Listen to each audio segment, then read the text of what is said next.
देखो परमात्मा की सारी स्थिति देखिएगा। ऋग्वेद मंडल नंबर 9, ऋग्वेद मंडल नंबर 9 आप दिखाते हैं, और सूक्त नंबर 86। भगवान साकार है या निराकार है, वो कैसी लीला करता है, ये है ऋग्वेद मंडल नंबर 9-10 इकट्ठा अनुवाद है। ये है सार्वदेशिक आर्य प्रतिनिधि सभा, महर्षि दयानंद भवन, रामलीला मैदान, नई दिल्ली से ये प्रकाशित है। और ये मुद्रक है Prince offset printer 1510 Pataudi house Daryaganj नई दिल्ली से ये छपा है, छप्पा खाना इसका ये। अब देखना ये है ऋग्वेद मंडल नंबर 9 और सूक्त 86 का मंत्र नंबर 26। इसमें लिखा है कि यज्ञ करने वाले यजमानों के लिए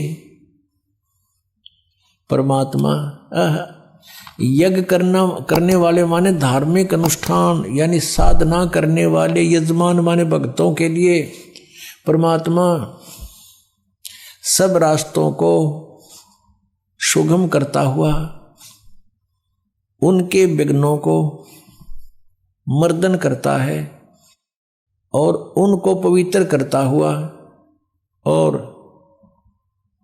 अपने रूप को सरल करता हुआ वह कांति में परमात्मा, यह लिखना था कबीर देव, कवि कोई भी सर्वज्ञ नहीं हो सकता जिसको सारा ज्ञान हो।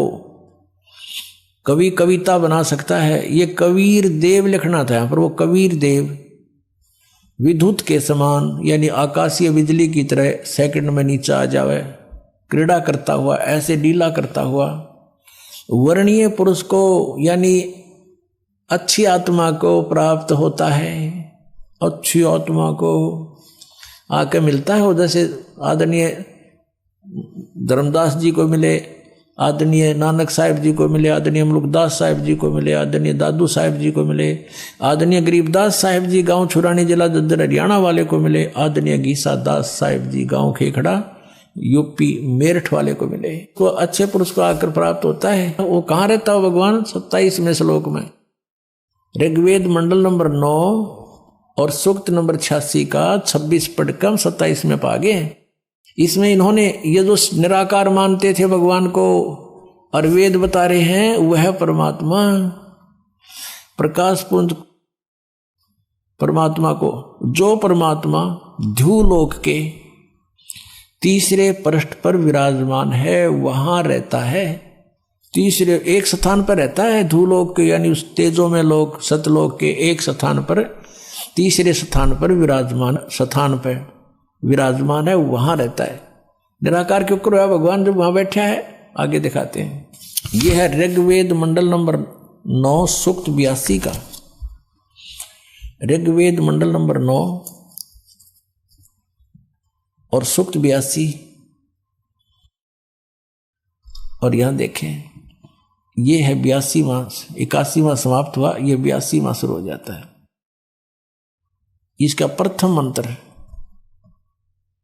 इसमें लिखा है कि जो सर्वोत्पादक प्रभु, सबकी उत्पत्ति करने वाला परमेश्वर प्रकाश रूप है। इसका अर्थ है वो तेजो में स्वरूप साकार है, सद्गुणों की वृष्टि करने वाला, पापों का हरण करने वाला, पाप नाश करने वाला, पाप क्षमा करने वाला है। वह राजेव, राजा के समान, राजेव इसका अर्थ है राजा के समान आगे लिखा है। ये देखना, ये 269 पृष्ठ पर पढ़ रहे हैं। कोई भ्रमत कर देगा कि दूसरा पृष्ठ दिखा दिया होगा। ये 270 दिखाऊंगा। ये देखो 270 यहां लिखा है। 82 का पहला पढ़ रहे हैं, 82 का 9 के 82 का। राजा के समान दर्शनीय है, वो देखने जोगा है, विजिबल है, वो साकार है, राजा की तरह तो मनुष्य जैसा ही हुआ। और वह पृथ्वी आदि लोक लोकांतरों के चारों ओर शब्दमान हो रहा है। वह वर्णीय पुरुष को, वर्णीय माने अच्छी आत्मा को, श्रेष्ठ पुरुष को, जो दृढ़ भक्त है, जो दृढ़ भक्त है उसको पवित्र करता हुआ प्राप्त होता है। जैसे आदरणीय धर्मदास साहिब जी को जो दृढ़ भगत थे उसके बाद डगमग नहीं हुए, आदरणीय मुल्कदास साहिब जी को, आदरणीय दादूदास साहिब जी को, आदरणीय गरीबदास साहिब जी गांव छुड़ानी जिला जज्जर हरियाणा वाले को, और आदरणीय गीसा दास साहिब जी को गांव खेखड़ा मेर यूपी वाले को। ये दृढ़ भक्त आज तक डगमग नहीं हुए, दुनिया को हिला के रख दिया इन्होंने। इनको भगवान में ले आकर के को पवित्र करता हुआ प्राप्त होता है वर्णीय पुरुष अच्छी आत्मा को। जिस प्रकार विद्युत माने आकाशीय बिजली स्नेह वाले स्थानों को आधार बनाकर प्राप्त होता है। देखो कितना स्पष्ट किया इन्होंने। ऋग्वेद मंडल नंबर 9 और सूक्त नंबर 81 में कति कंसेप्ट क्लियर कर दिया कि वो परमात्मा राजा की तरह देखने जोगा है। राजा का अर्थ है कि वो शक्तिशाली होता है, मनुष्य सदृश ही है, राजा के समान है और साकार है, देखने जोगा है। और वो अच्छी आत्मा को वहां से चलकर आकर मिलता है ये, और जो दृढ़ भक्त होते हैं उनको मिलता है, अन्य को नहीं। जैसे आकाश की बिजली, आकाशीय बिजली गिरती है वो किसी वस्तु पर गिरती है जहां उसका विशेष अट्रैक्शन बनता है।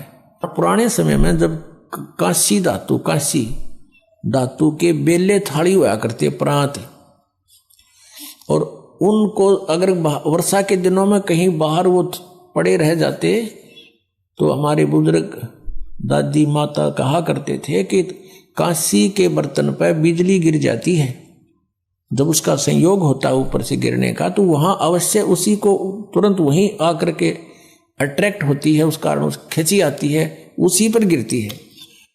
उसको उठवाकर अंदर रखवा दिया करते थे। तो कहने का भाव ये है कि परमात्मा उस बिजली की तरह जैसे वो अपने विशेष जिस पर वो आकर्षण होता वहीं गिरती है, ऐसी स्थिति से परमात्मा उन दृढ़ भक्तों को आकर मिलता है जो मिलन योग्य हों, जिनको वो उनसे आकर्षित होता है, ताकि ये मेरी आगे बढ़ा सके, इस ज्ञान को, काल के जाल को हटा सके, मेरे प्यारी आत्माओं तक ये संदेश पहुंचा सके। और उनका क्या कर ले, आंखें देखें जब भी ना मानो ना भगवान मिल लेगा, उन तक काला मिल लेगा जहां ये रह रहे हैं।